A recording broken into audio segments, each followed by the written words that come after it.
নমস্কার, শুভ সন্ধ্যা। আমি আপনাদের প্রবীর বিশ্বাস নিয়ে এলাম প্রবীর প্লাসের আরও একটা নতুন অনুষ্ঠান।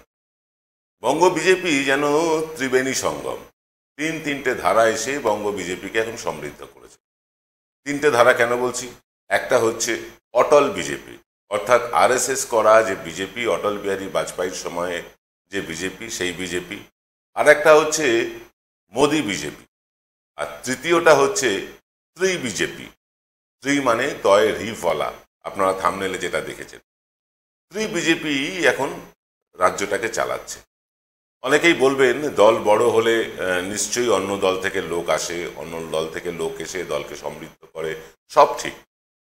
কিন্তু এই ত্রি বিজেপি আসার পর আগের যে দুই বিজেপি আছে তারা কি সমৃদ্ধ হয়েছে?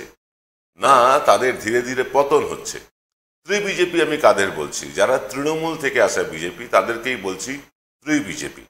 যেমন ধরুন অর্জুন সিং, যেমন ধরুন শুভেন্দু অধিকারী, যেমন ধরুন সৌমিত্র খান, যেমন শঙ্কুদেব পণ্ডা, যেমন সোনালী গুহ। বিশাল লম্বা লিস্ট, শুধু নাম বলে সময় নষ্ট করব না।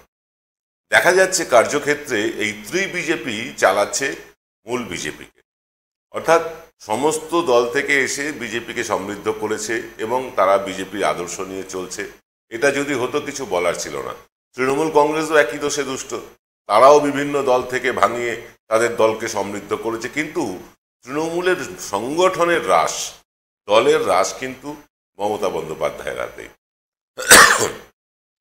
এই হ্রাস তিনি এই বাইরে থেকে আসা লোকেদের হাতে দেননি। হ্যাঁ, তাদের নেতা করেছেন, হয়তো ছোটখাটো মন্ত্রিত্ব দিয়েছেন, কিন্তু দলের হ্রাস তাদেরকে দেননি।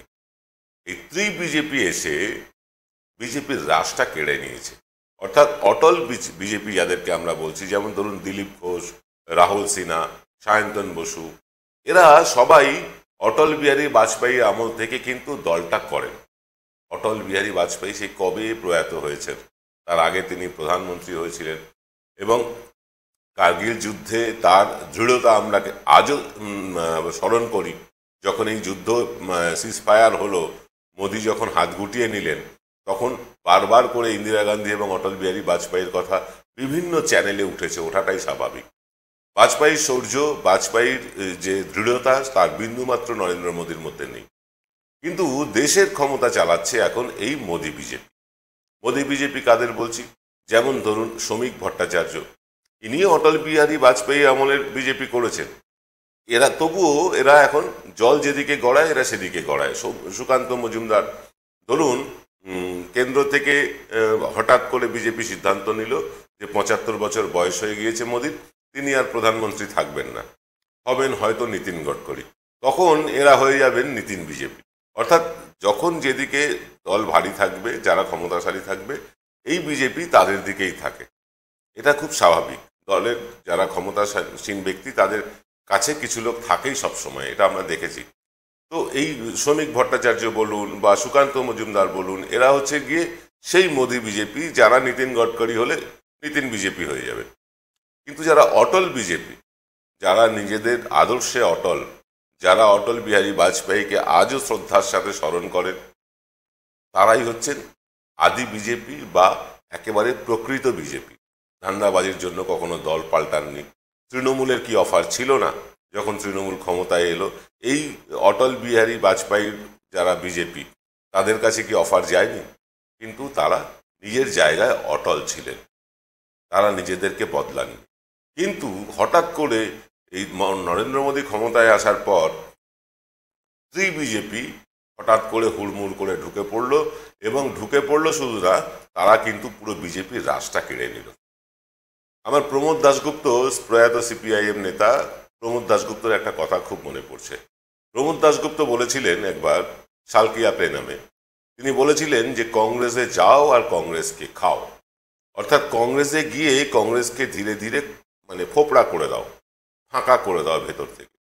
সেই মতো কংগ্রেসের সেই সময় কোনো সংগঠন না থাকলেও সৌমেন মিত্র, সুব্রত ভট্টাচার্য, অধীর চৌধুরীরা কিন্তু জিততেন। এরা কি আদতে কংগ্রেসের লোক? অধীর চৌধুরী তো নন, তিনি ছেড়ে দিন আরএসপির লোক, তিনি আরএসপি থেকে কংগ্রেসে গেছেন। তো এই কংগ্রেসে যাও এবং কংগ্রেসকে খাও বলে কংগ্রেসকেই দুর্বল করা হয়েছিল। তাহলে কি তৃণমূল এই সব লোককে পাঠিয়েছে যে বিজেপিতে যাও আর বিজেপিকে খাও? কারণ এদের এই আত্মঘাতী সিদ্ধান্ত দেখে তাই তো মনে হচ্ছে এরা গিয়ে যদি বিজেপিকে সমৃদ্ধই করত, তাহলে ডেফিনেটলি বিজেপি আজকে ৭৭ যে আসন পেয়েছিল তারা অন্যান্য দল টল ভাঙিয়ে ১০০ অন্ত পৌঁছতো, ১০০তে পৌঁছতো। তা তো তারা করতে পারলোই না, উল্টে তারা নেমে গেল ৬৫-তে। শুধু তাই না, এরা যদি এসে দলকে সমৃদ্ধই করবে, শুভেন্দু অধিকারীদের হাতে সমস্ত রাশ, দলের সমস্ত ক্ষমতা, এরা যদি দলকে সমৃদ্ধই করবে, তাহলে ১৮ থেকে সাংসদ সংখ্যা কমে ১২তে হলো কেন? শুভেন্দু অধিকারী সঙ্গে সঙ্গে হাত তুলে দিয়েছেন যে না বাপু, আমি সংগঠনের কেউ না, আমি বিরোধী দলনেতা, এই হারের দায় আমি নেব না। অথচ দলটা বকলমে তিনিই চালাচ্ছেন সুকান্ত মজুমদারের ঘাড়ে বন্দুক রেখে। এটা আমরা সকলেই জানি। তিনি তখনই দায় ছেড়ে ফেললেন, দায় গিয়ে বর্তালো সুকান্ত মজুমদার এবং তার যারা অনুগামী ছিলেন তাদের ওপরে। এবার সুকান্ত মজুমদার তিনি যে আসন থেকে জিতেছেন, সেই আসনে যাতে সুকান্ত মজুমদার জিততে না পারেন তার কোনো রকম চেষ্টার খামতি রাখেনি এই বিজেপি। তবুও সুকান্ত মজুমদার জিতে গিয়েছেন এবং এখনো কাগজে কলমে তিনি দলের সভাপতি, সম্ভবত শ্রমিক ভট্টাচার্য পরবর্তী সভাপতি হতে চলেছেন, সেটা আলাদা ব্যাপার। কিন্তু এই বিজেপি অর্থাৎ তৃতীয় বিজেপি বা তৃণমূল বিজেপি, তারা এসে দলটাকে কি সমৃদ্ধ করেছে? দিলীপ ঘোষ যখন দলের নেতৃত্ব দিচ্ছিলেন তখন তো দল ধীরে ধীরে বাড়ছিল, ধীরে ধীরে দল তার সংগঠন বৃদ্ধি করছিল এবং তখন এই শুভেন্দু অধিকারীর সৌমিত্র খানরা ছিলেন না। তারপরেও তো 18টা সিট তারা জিতে দেখিয়েছেন লোকসভায়। এটা মোটেও মজার ব্যাপার না যে পশ্চিমবঙ্গের মতন একটা ধর্মনিরপেক্ষ রাজ্যে বিজেপির 18টা সিট উত্তরপ্রদেশের সব সিট জেতার সমান। তবুও এই দিলীপ ঘোষেরা করে দেখিয়েছিলেন। কিন্তু শুভেন্দু অধিকারীরা, তারা যখনই বকলমে দলের পুরো ক্ষমতাটা নিয়ে নিলেন, এই যে বারবার টেলিভিশনে শঙ্কুদেব পণ্ডাকে দেখা যায়, কৌস্তব বাগচিকে দেখা যায়, এরা বিজেপির আদর্শ জানে, এরা বিজেপির আদর্শ মানে, এরা আরএসএস কি করতে চায় দেশে সেটা জানে। কিন্তু এরা বিজেপির নেতা, এদেরকে শুভেন্দুর আশেপাশে ঘুরপাক খেতে দেখা যায়, বিভিন্ন রকম অনুষ্ঠানে এরাই মঞ্চ আলো করেন। আর যারা আদি বিজেপি, যারা অটল বিহারী বাজপেয়ীর সময়ে বিজেপিটা করেছেন, তারা আজ হারিয়ে গিয়েছে। আপনি বলবেন কালের নিয়মে এটা হয় না, কালের নিয়মে এটা হয় না। অতীতকে মুছে ফেলে বর্তমানকে চালানো যায় না, অতীতকে স্মরণে রেখেই বর্তমানকে চালানো হয় বা চালাতে হয়, তাহলেই সেই দলের সমৃদ্ধি হয়। আজকে যদি তৃণমূল কংগ্রেস পঙ্কজ বন্দ্যোপাধ্যায়কে ভুলে যায়, তাহলে তো বলতে হবে তৃণমূল কংগ্রেসের সময় শেষ হয়ে এসছে। সেদিন পঙ্কজ বন্দ্যোপাধ্যায় প্রয়াত হয়েছেন। আমি বলবো যদি শোভনদেব চট্টোপাধ্যায়, আমাদের যিনি মন্ত্রী শোভনদেব চট্টোপাধ্যায়, তাকে যদি দল ভুলে যেত, সুব্রত বক্সির মতন বর্ষিয়ার নেতাকে যদি তৃণমূল ভুলে যেত, তাহলে তৃণমূল দল এগোতে পারত? তৃণমূল যেভাবে সুব্রত বক্সি, শোভনদেব চট্টোপাধ্যায় এরকম পুরনো লোকেদের সম্মানের সাথে রেখেছেন, পাশাপাশি এক ঝাঁক নতুন নেতা উঠে এসেছেন, প্রচুর নেতা উঠে এসেছেন, দ্বিতীয় লেয়ার তৃতীয় লেয়ার তৈরি করে ফেলেছেন তারা। অভিষেক বন্দ্যোপাধ্যায় যুব সংগঠনটাকে খুব শক্তপোক্ত করে দিয়েছেন। অথচ বলুন তো, বিজেপির যুব সংগঠনের বর্তমান অবস্থা কি? মহিলা সংগঠনের বর্তমান অবস্থা কি? মাদার সংগঠন, যেটা মূল সংগঠন, সেই সংগঠনের অবস্থাটা কি?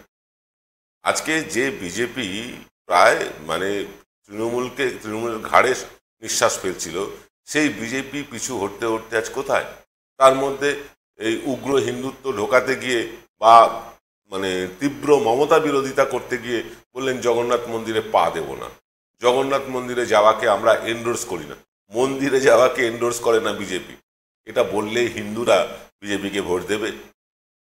মন্দিরে পা দিতে না চাওয়া যে বিজেপি নেতা, তাকে হিন্দুরা ভোট দেবে? মুসলমানরা তো ছেড়েই দিন। বিজেপি নিজেই স্বীকার করছেন মুসলমানদের ভোট আমার চাই না, এমনিও তারা পাবে না। কিন্তু হিন্দুদের ভোট? আজকে শুভেন্দুবাবুর এই কথায় হিন্দুদের মধ্যে কিন্তু একটা বিরাট এফেক্ট পড়েছে যে হিন্দু মন্দিরে পা দেবো নাকি? মন্দির যে কেউ, যার যে কোনো লোকের তত্ত্বাবধানে তৈরি হতে পারে, তার জন্য মন্দিরে পা দেবো না? মন্দিরের বিগ্রহ কি দোষ করলো?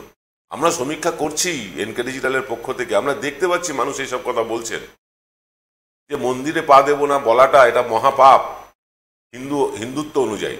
আর সেই পাপটা রাজনীতির জন্য করেছেন শুভেন্দু অধিকারী, ফলও হাতে না হাতে পাচ্ছেন। বিভিন্ন রকম যে পঞ্চায়েতের স্তরে যে মানে নির্বাচনগুলো হচ্ছে বা সমবায় নির্বাচনগুলো, কাঁথি সমবায় ব্যাংক বলুন বা আরও যে সমবায় ব্যাংকগুলো, কার্ড ব্যাংক বলুন, মানে পূর্ব মেদিনীপুরের দুটো বড় বড় ব্যাংক, সেই দুটো বড় বড় ব্যাংকের কর্তৃত্ব হারিয়েছেন শুভেন্দু অধিকারী।